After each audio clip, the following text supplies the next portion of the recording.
जपजी साहिब एक ओंकार सतनाम बोता करम लिखिया न जाए वड्डा दाता तिल न तमाए केते मंगे जोध अपार केतियां गणत नहीं विचार केते खप छुटे बेकार केते लल मुकर पाए केते मूर्ख खाई खाए केतिया दुख भुख सद मार ए भी दात तेरी दातार बंद खलासी पाने हुई होर आख न सके कोई जेको खाएक आख न पाए वो जाने जेतियां मुकाए आपे जाने आपे दे आख से भी के जिसनो बख्शे सित सलाह नानक पातशाह पातशाह।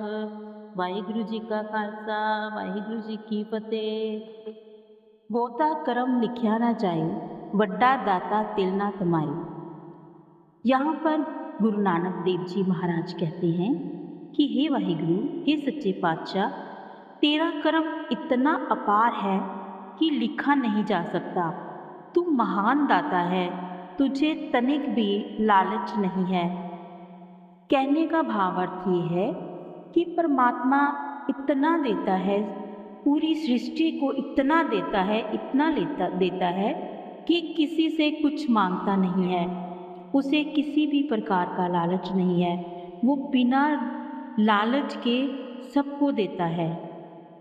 केते मंगे जोध अपार केतियां गणत नाही विचार, अर्थात असंख्य ही वीर योद्धा और शक्तिशाली लोग भी तुझसे मांगते हैं।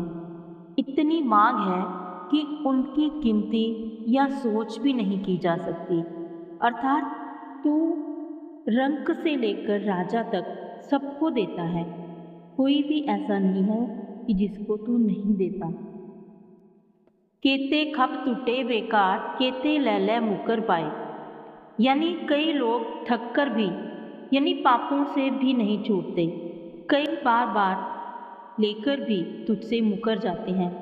अर्थात ऐसे ऐसे लोग भी हैं इस दुनिया में कि जो लेकर भी तुझसे मुकर जाते हैं, यानी उनके अंदर शुक्राना नाम की कोई चीज़ ही नहीं है। केते मूर्ख खाही खाए केतिया दुख पुख सदमार। कुछ लोग मूर्ख लोग सिर्फ खाने के पीछे पड़े रहते हैं और कई दुख भूख और मार खाते रहते हैं। वह भूख और दुख से पीड़ित रहते हैं। ए भी दात तेरी दातार। हे वाहिगुरु, हे सच्चे पातशाह, हे भगवान, हे मेरे परम पिता परमात्मा, ये सब भी तेरी ही दी हुई दाती हैं। हे दाता, तू ही देनदार है। बंद खलासी पाने हुई और आख ना सके कोई, बंदी बनाना और आज़ादी देना, ये सब तेरी रज़ा से होता है और कोई इसके बारे में कुछ नहीं जानता। हे प्रभु, हे वाहिगुरु, अगर कोई सजा देने वाला है तो वो भी तू है, और अगर कोई आज़ाद करने वाला है तो वो भी तू ही है, माफ़ करने वाला है तो वो भी तू ही है। सब कुछ तेरी रजा से ही होता है। जेको खाए आख न पाए ओ जाने जेतिया मुँह खाए।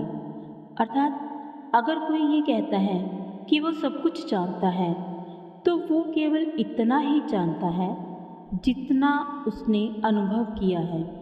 अर्थात इस दुनिया में आकर जो उसने अनुभव किया है वो सिर्फ वहाँ तक ही जानता है। असल में जो जानने वाला है वो परम पिता परमात्मा है और उसके बगैर कोई भी नहीं जान सकता। आपे जाने आपे दे आँख से भी के।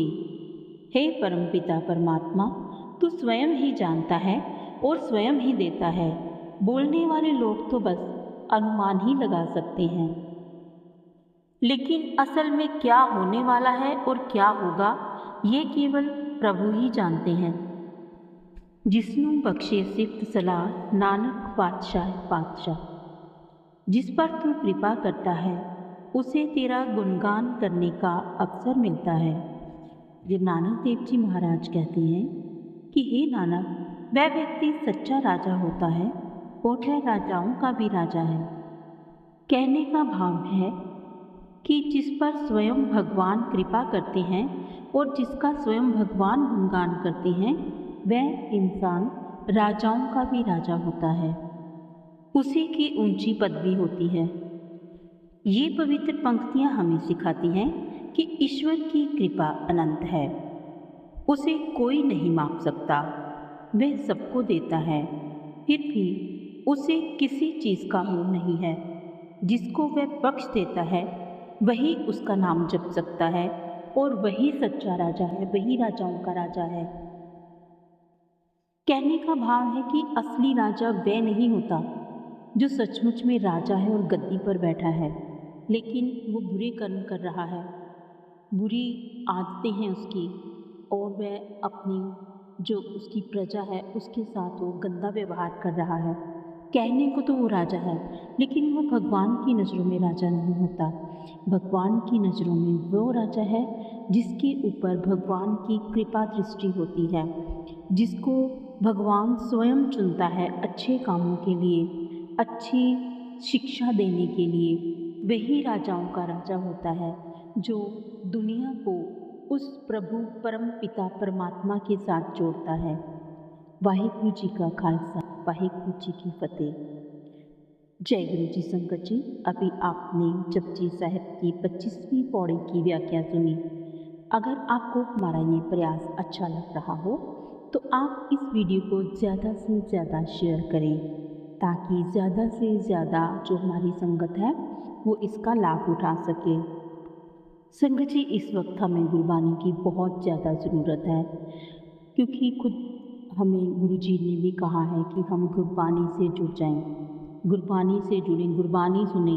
अगर हम सच में अपने प्रश्नों का उत्तर चाहते हैं, अगर हम सचमुच में भगवान से कोई प्रार्थना करनी चाहते हैं या अपने सवालों के जवाब चाहते हैं, तो हमें गुरबानी से जुड़ना ही होगा।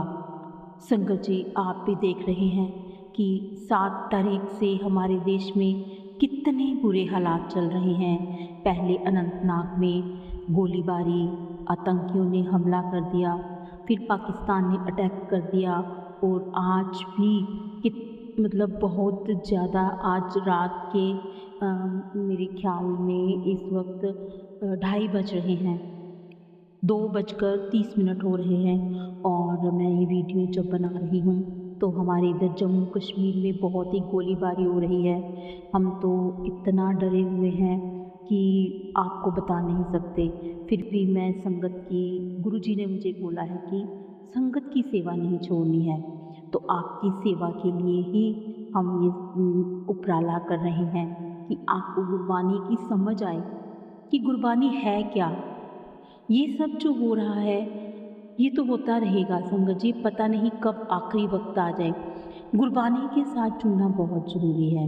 तो आपसे मेरी प्रार्थना है कि आप ये वीडियो ज़्यादा से ज़्यादा शेयर करें, ताकि ज़्यादा से ज़्यादा जो हमारी संगत है वो गुरबानी के साथ जुड़े। आज के लिए बस इतना ही। कल फिर हम नए पाठ के साथ आएंगे, नई व्याख्या के साथ आएंगे। तो तब तक के लिए जय गुरु जी, शुक्राना गुरु जी।